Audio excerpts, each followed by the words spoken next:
Today's video, I'm going to talk a little bit about throwing knives. I bought some cheap Chinese Gil Hibben knockoffs, which are 440 stainless steel, but there are 4 grades of stainless steel, so you don't know which one it is because it's only 440. These are perfect point. Eagle Eye also uses the same manufacturer for their knives.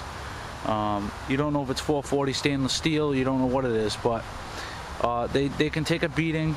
They can also snap in half. I throw out here where if they ricochet they can land on concrete because I want to test the durability of these throwing knives that I have.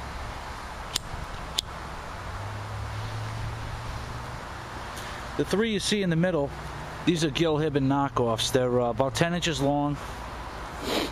Decent weight, they throw okay.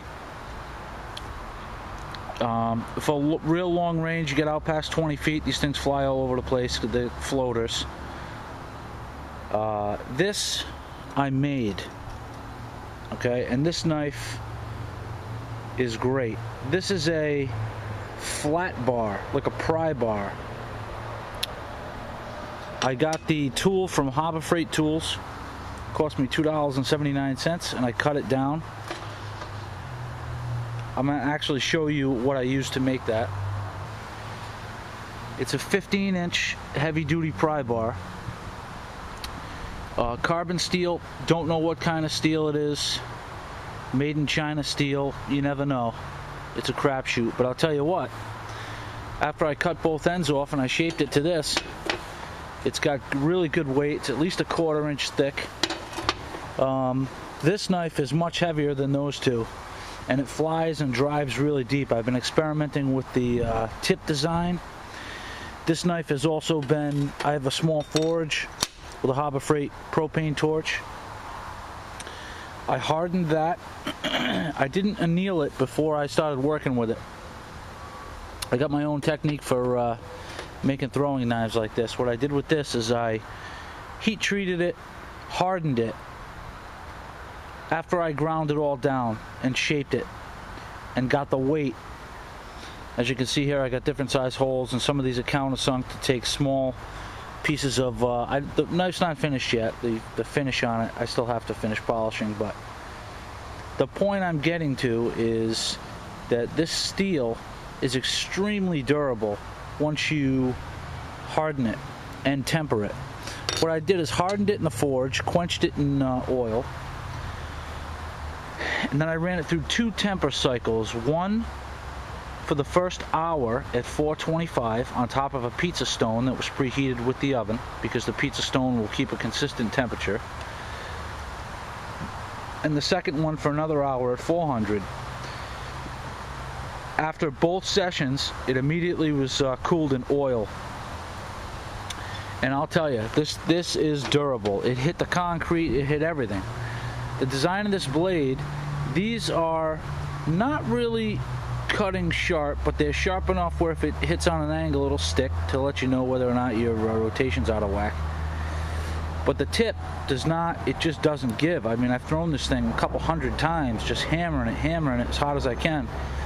And it bounces off, hits the concrete, everything. It's a great, this is a good steel. I wish they made a flat bar like this that was, 3 feet long.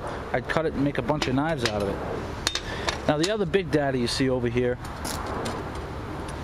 this is a 14-inch, 1/8 of an inch thick. It's an A36 steel.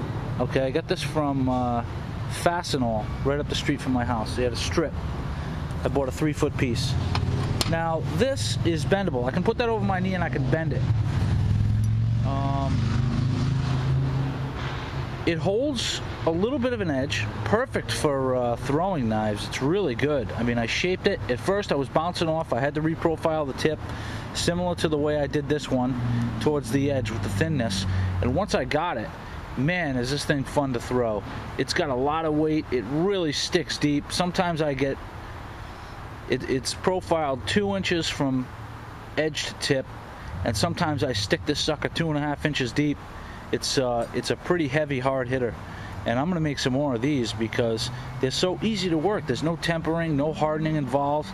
I mean, you shape it, grind it, sharpen it up, give a nice thin profile tip on there and start throwing that. And it sticks pretty good.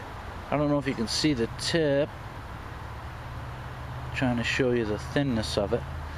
But it holds up great. No complaints about that at all. 836 steel, the kind that you get from Fastenal, the cheap low carbon steel you get from Lowe's. Not good for making chopping weapons like you know, sharp knives holding an edge, any of that business. But really good for making throwing knives. And right now I'm going to show you how they throw.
And also, if you're curious how I did this, what I'm going to do is I'm going to measure it out, and I'm going to actually make another one, and I'll video how I made it, because I want more of these. These things are great. I'd like to have 3, I'd like to have 5 of these things to throw.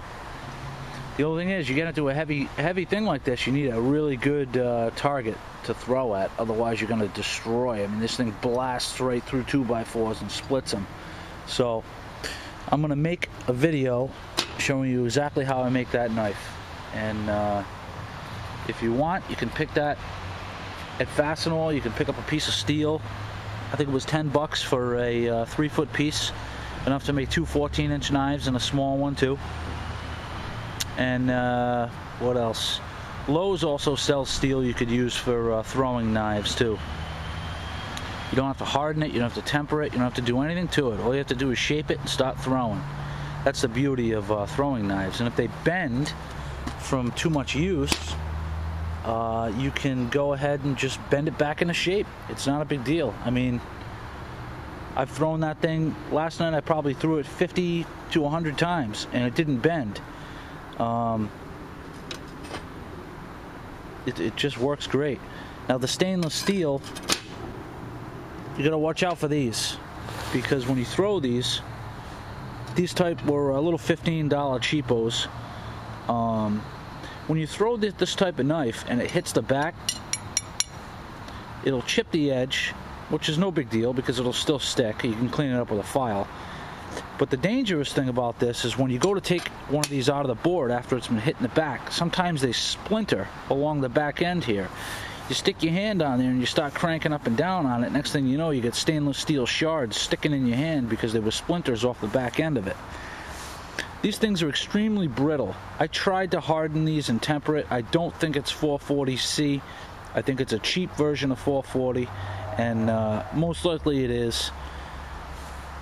They're good for backyard throwers, but again, you got to be careful because those can snap in half. And as you see, I bought these in pairs, and as you can see, I only have 3 of them because one of them snapped in half right at the center point when it bounced out of the board and hit the ground. So be aware of these cheap Chinese knockoffs. I mean, even if I don't care what kind of knife it is. If it's, unless you know exactly what kind of steel it is, you have to be careful. You know what I mean? Like Cold Steel, they advertise some of their knives are carbon steel, which is the kind of knife you want. You don't want stainless throwing knives. They're too brittle, unless you buy really expensive ones that have been heat treated, tempered, everything, that are made specifically for knife throwing. These aren't really, they're balanced okay. Oh, by the way, these are dead balanced right in the center, and I'll show you how to do that in another video, how to balance your throwing knives. Anyway, with that said, next video I'll show you how I make that big one.